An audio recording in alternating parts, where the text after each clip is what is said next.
ebusan for information wo wi ase o unim say Nana Yaw Amponsah na ope the executive board chairmanship of Kumasi Asante Kotoko just after say utumfo dissolve the board nansi ya information wo wi ase Nana Yaw Amponsah na da ben na sa adwen we about him. Well, information ewa ha me de bro e fie ha say Kotoko reporter and call ya reject ho nsem net sen e dey ntia reject na sa report no kra na mu nsem ti sen information ewa ha denta e play role de na ewo report no mu no it relates to denta edpm na denta edpm in a positive way. Yes, because denta assisted according to information and as a report which was filed by a veteran sports journalist or Ghana has said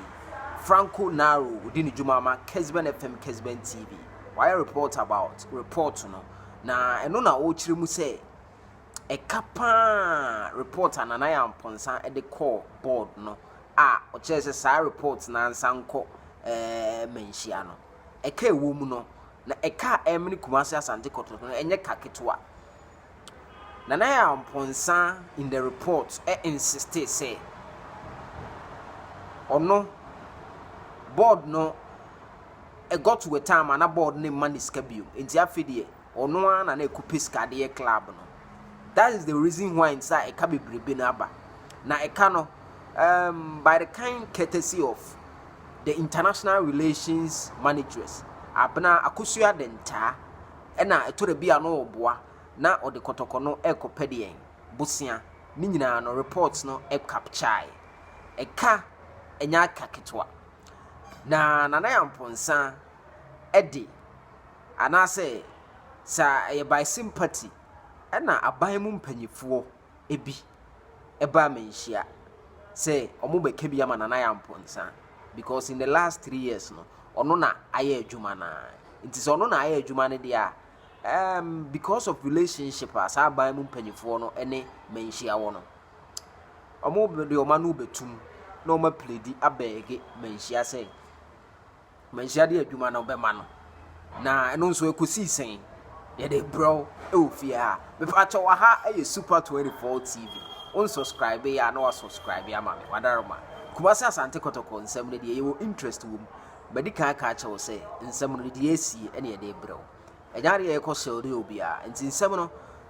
so wa follow a sa positives ba ye be stress on sa negatives ba ye be stress on na me de ye me nwanwa ne say na anu ya Kotoko adwuma beto ho no ena Nana Yaw Amponsah ekofa akiri akope the executive board chairmanship no eye masum nya kakra but a veteran sports journalist Franco Naro, a very intelligent and wise sports journalist on Metro Radio so in country asema or the two dan me de munchiremu no ebro ewo Super 24 TV medical catch or say obetima follow social media handles no so especially Facebook Super 24 TV in semnisia ye de bebro and Ghana Football Association the Ghana Football Philosophy book omato ni din the DNA of Ghana football no omo lanche ewo Accra Ghana na den one say oko Germany omo football no omo friend the German soccer or the German machine and oko elsewhere Italy omo branded name for omo soccer na omo bono and oko England I boni say and no na ene which is the 12th of July 2023 ya launch book no book no it is going to be a guideline for Ghana football, an identity for Ghana football according to the GFA president Bernard Lepet ono a technical director of the Ghana Football Association ono so wo ho na book no omo choro no omo consult various coaches and footballers technocrats ubia the input by no actual football the DNA of Ghana football which is the Ghana football philosophy obeka say Ghana nya bi pe say Ghana na ye ball no friend grow football but we know it centers much more on national teams because see football no benya identity dey national team no nti clubs ne dey enyo na wo be kire club bi say ommo ne ball say no dear, to be real honest. So akoye Ghana football philosophy na yezi Ghana football identity ni a clubs no omo no a business no mo ye enye chinchina ache say identity dey nti e me follow sa party way well no dey a conversation for another day, but the main focus for today Kumasi Asante Kotoko revelations are ebeto dwa abra na Yaw Amponsah reports no the understanding was that na board members ni bi support na Yaw say say reports na enko and the man na Yaw so insisted so no or report ni in the way say or try there is no way a board no so be kwa akotro ne de but enra ekoye no na ekotija e wo Manhyia ho na Yaw Amponsah board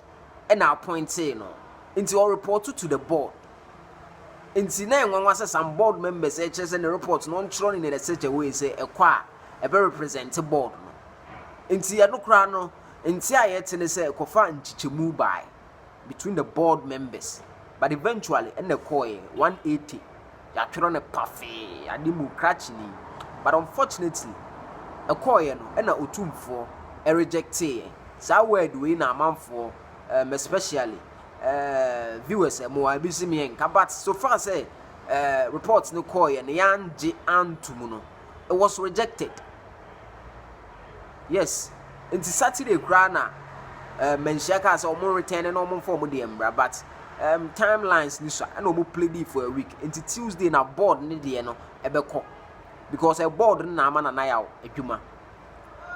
na abamu nipa government official. This information was shared about the senior Franco Naru. Abamu nipa ebe pa chow ewo Manhyia say na Yaw nka omo manentoa so as an executive board chairman. Yes, the Manhyia ka kire no we okra hoye.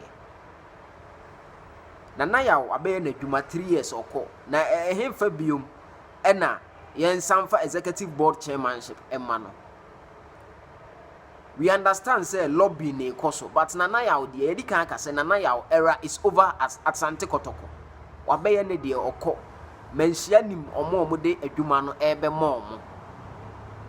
Inti eden ne lobby mebrebe yi. Inti sa ban mu nipa no yesi sa da no kakra fa na nipa. Aden a yemfa executive board chairmanship emana na Yaw Amponsah. No nya absolute authority no fan run club. Your man is CEO for 3 years. What happened? Kotoko eka abeda ho nya kekitwa. And in Yaw reports no ochire mu say it got to a time on one and ekopiska but meanwhile your ma board e ka to say kodiske free board ho never run the club. But unfortunately enam because of in-house fighting you know and man to us and a coba sansem ni na buy me do see a child bebre the better from bia the bebro ewo if you say unsubscribe ya wada ma na subscribe e be say share otumfo nyankopon enka ho na ye wo ye bia unto nsupa ngusumma me